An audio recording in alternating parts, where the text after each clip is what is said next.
आज की कहानी एक व्यंग्य कहानी है। शीर्षक है जैसे उनके दिन फिरे। लेखक हरिशंकर परसाई जी। एक था राजा। राजा के 4 लड़के थे। रानियां तो अनेक थी। महल में एक पिंजरा पोल ही खुला था, पर बड़ी रानी ने बाकी रानियों के पुत्रों को जहर देकर मार डाला था। और इस बात से राजा साहब बहुत प्रसन्न हुए थे, क्योंकि वे नीतिवान थे और जानते थे कि चाणक्य का आदेश है राजा अपने पुत्रों को भेड़िया समझे। बड़ी रानी के 4 लड़के जल्दी ही राजगद्दी पर बैठना चाहते थे, इसीलिए राजा साहब को बूढ़ा होना पड़ा। एक दिन राजा साहब ने 4 पुत्रों को बुलाकर कहा, पुत्रों, मेरी अब 4थी अवस्था आ गई है। दशरथ ने कान के पास के कुछ केश श्वेत होते ही राजगद्दी छोड़ दी थी।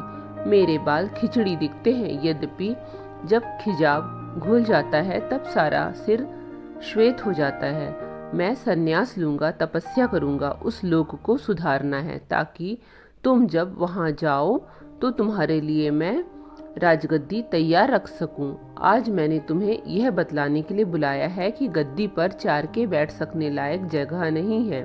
अगर किसी प्रकार चारों समा भी गए तो आपस में धक्का मुक्की होगी और सभी गिरोगे। मगर मैं दशरथ सरीखी गलती नहीं करूंगा कि तुम में से किसी के साथ पक्षपात करूं। मैं तुम्हारी परीक्षा लूंगा। तुम चारों ही राज्य से बाहर चले जाओ। ठीक 1 साल बाद इसी फाल्गुन की पूर्णिमा को चारों दरबार में उपस्थित होना। मैं देखूंगा कि इस साल में किसने कितना धन कमाया और कौन सी योग्यता प्राप्त की। तब मैं मंत्री सलाह से जिसे सर्वोत्तम समझूंगा राजगद्दी दे दूंगा। जो आज्ञा कहकर चारों ने राजा साहब को भक्तिहीन प्रणाम किया और राज्य के बाहर चले गए। पड़ोसी राज्य में पहुंचकर चारों राजकुमारों ने 4 रास्ते पकड़े और अपने पुरुषार्थ तथा किस्मत को आजमाने चल पड़े। ठीक 1 साल बाद फाल्गुन की पूर्णिमा को राजसभा में चारों लड़के हाजिर हुए।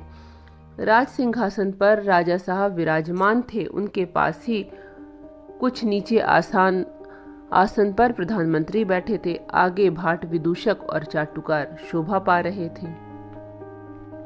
राजा ने कहा, पुत्रों, आज 1 साल पूरा हुआ और तुम सब यहाँ हाजिर भी हो गए। मुझे उम्मीद थी कि इस 1 साल में तुम में से 3 या बीमारी के शिकार हो जाओगे या कोई एक शेष तीनों को मार डालेगा और मेरी समस्या हल हो जाएगी, पर तुम चारों ही यहाँ खड़े हो। खैर, अब तुम में से प्रत्येक मुझे बतलाए कि किसने इस 1 साल में क्या काम किया और कितना धन कमाया। और राजा साहब ने बड़े पुत्र की ओर देखा। बड़ा पुत्र हाथ जोड़कर बोला, पिताजी, मैं जब दूसरे राज्य में पहुंचा तो मैंने विचार किया कि राजा के लिए ईमानदारी और परिश्रम बहुत आवश्यक गुण है। इसीलिए मैं एक व्यापारी के यहाँ गया और उसके यहाँ बोरा ढोने का काम करने लगा। पीठ पर मैंने 1 वर्ष बोरे ढोए और परिश्रम किया। ईमानदारी से धन कमाया है। मजदूरी में से बचाई हुई ये 100 स्वर्ण मुद्राएं ही मेरे पास हैं। मेरा विश्वास है कि ईमानदारी और परिश्रम ही राजा के लिए आवश्यक है और मुझ में ये है, इसीलिए राजगद्दी का अधिकारी मैं हूँ। वह मौन हो गया। राज्यसभा में सन्नाटा छा गया। राजा ने दूसरे पुत्र को संकेत किया। वह बोला, पिताजी, मैंने राज्य से निकलने पर सोचा कि मैं राजकुमार हूँ, क्षत्रिय हूँ। क्षत्रिय बाहुबल पर भरोसा करता है, इसीलिए मैंने पड़ोसी राज्य में जाकर डाकुओं का एक गिरोह संगठित किया और लूटमार करने लगा। धीरे धीरे मुझे राज्य कर्मचारियों का सहयोग मिलने लगा और मेरा काम खूब अच्छा चलने लगा। बड़े भाई जिसके यहाँ काम करते थे, उसके यहाँ मैंने 2 बार डाका डाला था। इस 1 साल की कमाई में 5 लाख स्वर्ण मुद्राएं मेरे पास हैं। मेरा विश्वास है कि राजा को साहसी और लुटेरा होना चाहिए, तभी वह राज्य का विस्तार कर सकता है। ये दोनों गुण मुझ में हैं, इसीलिए मैं ही राजगद्दी का अधिकारी हूँ। 5 लाख सुनते ही दरबारियों की आंखें फटी की फटी रह गई। राजा के संकेत पर तीसरा कुमार बोला, देव, मैंने उस राज्य में जाकर व्यापार किया। राजधानी में मेरी बहुत बड़ी दुकान थी। मैं घी में मूंगफली का तेल और शक्कर में रेत मिलाकर बेचा करता था। मैंने राजा से लेकर मजदूर तक को साल भर घी शक्कर खिलाया। राज कर्मचारी मुझे पकड़ते नहीं थे, क्योंकि उन सबको मैं मुनाफे में से हिस्सा दिया करता था। एक बार स्वयं राजा ने मुझसे पूछा कि शक्कर में यह रेत सरीखी क्या मिली रहती है। मैंने उत्तर दिया, करुणा निधान, यह विशेष प्रकार की उच्च कोटि की खदानों से प्राप्त शक्कर है, जो केवल राजा महाराजाओं के लिए मैं विदेश से मंगाता हूँ। राजा यह सुनकर बहुत खुश हुए। बड़े भाई जिस सेठ के यहाँ बोरा ढोते थे, वह मेरी ही मिलावटी माल खाता था, और मझले लुटेरे भाई को भी मूंगफली का तेल मिला घी तथा रेत मिली शक्कर मैंने खिलाई है। मेरा विश्वास है कि राजा को बेईमान और धूर्त होना चाहिए, तभी उसका राज टिक सकता है। सीधे राजा को कोई एक दिन भी नहीं रहने देगा। मुझ में राजा के योग्य दोनों गुण हैं, इसीलिए गद्दी का अधिकारी मैं हूँ। मेरी 1 वर्ष की कमाई 10 लाख स्वर्ण मुद्राएं मेरे पास हैं। 10 लाख सुनकर दरबारियों की आंखें और फट गईं। राजा ने तब सबसे छोटे कुमार की ओर देखा। छोटे कुमार की वेशभूषा और भावभंगिमा तीनों से भिन्न थी। वह शरीर पर अत्यंत सादे और मोटे कपड़े पहने था, पांव और सिर नंगे थे। उसके मुख पर बड़ी प्रसन्नता और आंखों में बड़ी करुणा थी। वह बोला, देव, मैं जब दूसरे राज्य में पहुंचा तो मुझे पहले तो यह सूझा ही नहीं कि क्या करूं। कई दिनों तक मैं भूखा प्यासा भटकता रहा। चलते चलते एक दिन मैं एक अट्टालिका के सामने पहुंचा। उस पर लिखा था सेवा आश्रम। मैं भीतर गया तो वहाँ 3-4 आदमी बैठे ढेर की ढेर स्वर्ण मुद्राएं गिन रहे थे। मैंने उनसे पूछा, भद्रो, तुम्हारा धंधा क्या है? उनमें से एक बोला, त्याग और सेवा। मैंने कहा, भद्रो, त्याग और सेवा तो धर्म है, ये धंधे कैसे हुए? वह आदमी चिढ़कर बोला, तेरी समझ में यह बात नहीं आएगी, जा अपना रास्ता ले। स्वर्ण पर मेरी ललचाई दृष्टि टिकी हुई थी। मैंने पूछा, भद्रो, तुमने इतना स्वर्ण कैसे पाया? वही आदमी बोला, धंधे से। मैंने पूछा, कौन सा धंधा? वह गुस्से से बोला, अभी बताया ना, सेवा और त्याग, तू क्या बहरा है? उनमें से एक को मेरी दशा देखकर दया आ गई। उसने कहा, तू क्या चाहता है?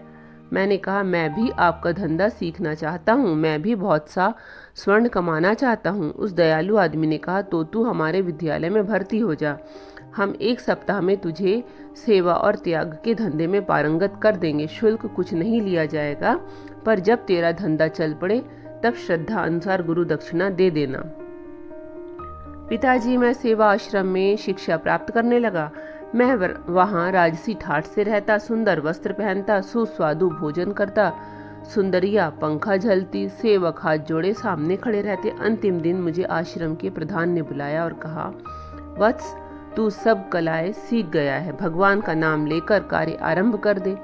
उन्होंने मुझे ये मोटे सस्ते वस्त्र दिए और कहा, बाहर इन्हें पहनना, कर्ण के कवच कुंडल की तरह ये बदनामी से तेरी रक्षा करेंगे। जब तेरी अपनी अट्टालिका जब तक नहीं बन जाती, तू इसी भवन में रह सकता है। जा, भगवान तुझे सफलता दे।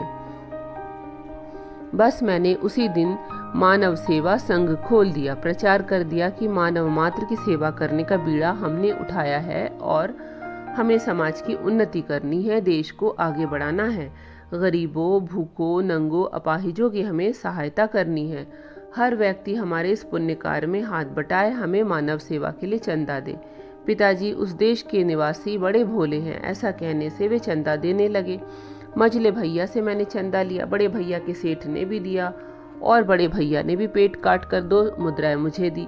लुटेरे भाई ने मेरे चेले को 1 सहस्त्र मुद्राएं दी थी, क्योंकि एक बार राजा के सैनिक जब उसे पकड़ने आए तो उसे आश्रम में मेरे चेलों ने छिपा लिया था। पिताजी, राज्य का आधार धन है।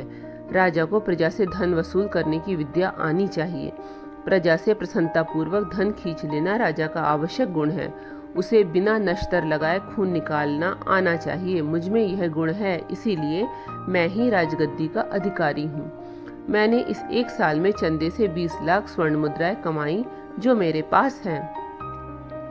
20 लाख सुनते ही दरबारियों की आंखें इतनी फटी कि कोरों से खून टपकने लगा। तब राजा ने मंत्री से पूछा, मंत्रीवर, आपकी क्या राय है? चारों में कौन कुमार राजा होने के योग्य है? मंत्रीवर बोले, महाराज, इसे सारी राज्यसभा समझती है कि सबसे छोटा कुमार ही सबसे योग्य है। उसने 1 साल में 20 लाख मुद्राएं इकट्ठा की हैं।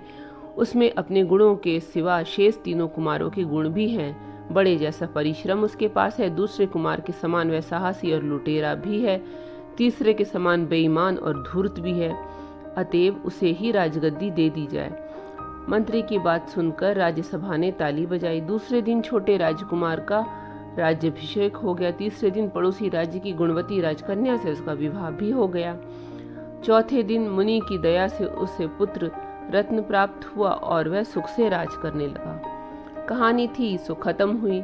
जैसे उनके दिन फिरे वैसे सबके दिन फिरे। कहानी का प्रस्तुतिकरण अगर पसंद आए तो लाइक कीजिएगा, शेयर कीजिएगा और चैनल पर नए हैं तो सब्सक्राइब कर दीजिएगा। धन्यवाद।